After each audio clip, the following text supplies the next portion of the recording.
السلام علیکم ناظرین، حکیم خرم شہزاد ملھی آپ سے مخاطب ہے۔ ناظرین، یہ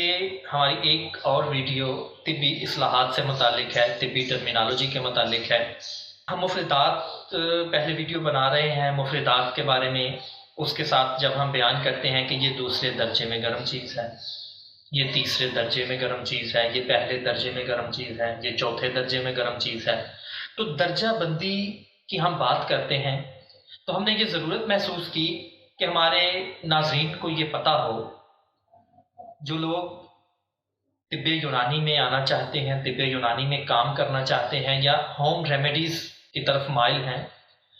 ان کے علم میں یہ بات ہو کہ درجہ بندی کیا ہے، کوئی چیز پہلے درجے میں کس حالت میں ہے، کیا تاثیر رکھتی ہوگی، اور جو چوتھے درجے میں ہے وہ کیا تاثیر رکھتی ہوگی۔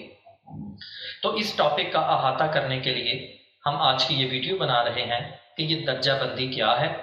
اور یہ درجہ بندی کیسے اثر رکھتی ہے، اور ہمیں اس چیز میں کن باتوں کا خیال رکھنا چاہیے، کس درجے کی چیزیں استعمال کرنی چاہیے، کون سا درجہ بے دریغ استعمال کر سکتے ہیں اور کون سا درجہ نہایت محتاط ہو کے استعمال کر سکتے ہیں، اور کس درجے سے ہمیں اوائڈ کرنا چاہیے، یعنی اسے استعمال نہیں کرنا چاہیے۔ گو کہ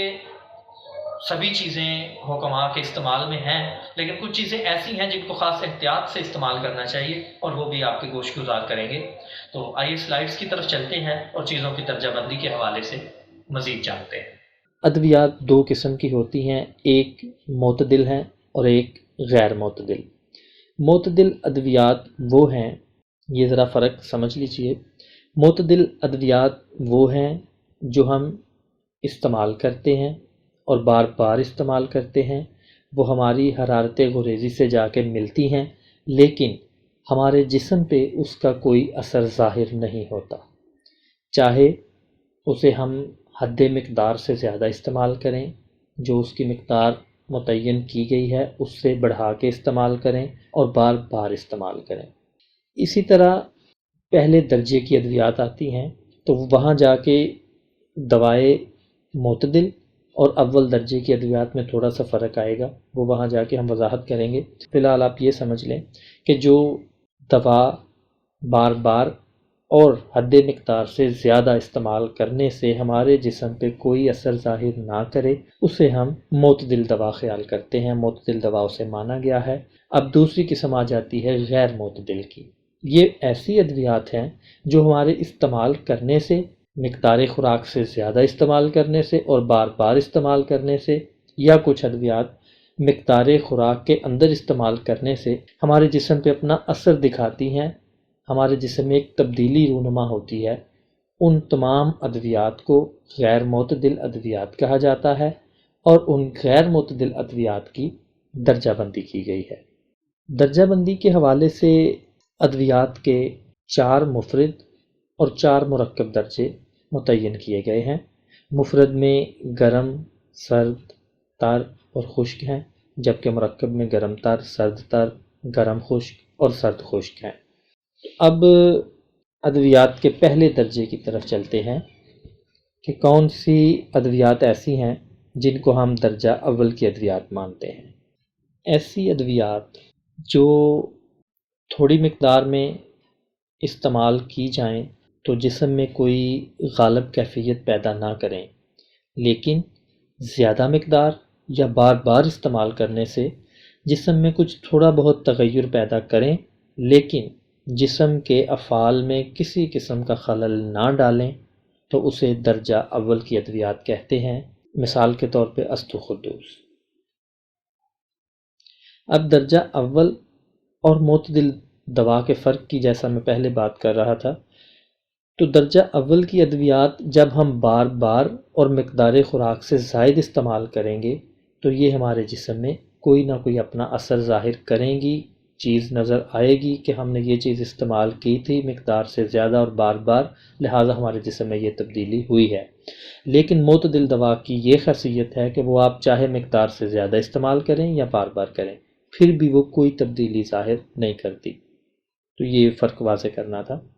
اب آ جائیں دوسرے درجے کی دوا کے بارے میں۔ ایسی ادویات جو بدن انسانی میں داخل ہونے کے بعد ایسی کیفیت پیدا کرے جو ظاہری طور پر محسوس ہو، مگر انسانی جسم کو اس کا کوئی نقصان نہ پہنچے، انسانی جسم کے افعال میں کسی قسم کا خلل واقع نہ ہو، تو ایسی ادویات کو دوسرے درجے میں شمار کیا جاتا ہے، جیسا کہ مثال کے طور پہ دار چینی۔ اب ہم جتنے درجات کی طرف جا رہے ہیں، پہلے درجے کے علاوہ یہ باقی کے تینوں درجے جو ہیں، یہ جب ہم مقدار سے تجاوز کریں گے تو یہ ہمارے لیے پھر نقصان کا باعث ہوں گے۔ ان چیزوں کو احتیاط سے استعمال کرنا چاہیے۔ اب آتے ہیں تیسرے درجے کی طرف، درجہ سوم کی ادویات۔ ایسی تمام ادویات جن کو استعمال کرنے کے بعد، یعنی بدن انسانی میں داخل ہونے کے بعد، ایسی کیفیت پیدا کر دیں جو محسوس ہو اور بدن کے افعال میں نمایاں ضرر پیدا کریں۔ روٹین ورک ہے جو افعال سر انجام دے رہا ہے بدن، اس میں خلل پیدا کریں، یعنی کہ دوسرے لفظوں میں آپ یہ کہہ سکتے ہیں کہ یہ مقدار خوراک سے زیادہ استعمال کریں یا بار بار استعمال کریں تو انسانی جسم میں اپنا برے اثرات چھوڑیں، لیکن یہ ایسے اثرات ہوں جن سے جان جانے کا اندیشہ نہ ہو، تو ایسی ادویات کو درجہ سوم میں شمار کیا جاتا ہے۔ اور درجہ سوم کی ادویات میں اکرکرا، زنجبیل، اجوائن خراسانی وغیرہ شامل ہیں۔ اب آتے ہیں درجہ چہارم کی طرف۔ ایسی تمام ادویات جن کو درجہ چہارم میں شمار کیا گیا ہے، انہیں سمیات یعنی سم کی جمع زہر قرار دیا گیا ہے۔ یہ ایسی ادویات ہیں جو اپنی قوت تاثیر کی وجہ سے، کچھ اپنی سردی کی وجہ سے، کچھ خشکی کی وجہ سے، کچھ حرارت کی وجہ سے انسانی جسم کے لیے ہلاکت کا باعث بنتی ہیں۔ ایسی دواؤں کو سمی ادویات یعنی موت واقع کر دینے والی ادویات کہا جاتا ہے۔ ان کے استعمال میں نہایت احتیاط کرنی چاہیے، اور یہ پروفیشنل جو حکماء ہیں صرف انہی کو استعمال کرنی چاہیے، وہ بھی نہایت احتیاط سے اور مقدار خوراک کا خوب خیال کر کے استعمال کرنی چاہیے۔ تو میں امید کرتا ہوں آپ کو یہ سمجھ آئی ہوگی کہ درجہ بندی کیسے ادویات کی گئی ہے۔ اگر آپ کا اس کے متعلق کوئی سوال ہو یا کوئی چیز سمجھ نہ آئی ہو تو آپ کمنٹس میں سوال کر سکتے ہیں، یا جو ہمارے نمبرز ہیں ان پہ آپ واٹس ایپ کر سکتے ہیں، میل کر سکتے ہیں۔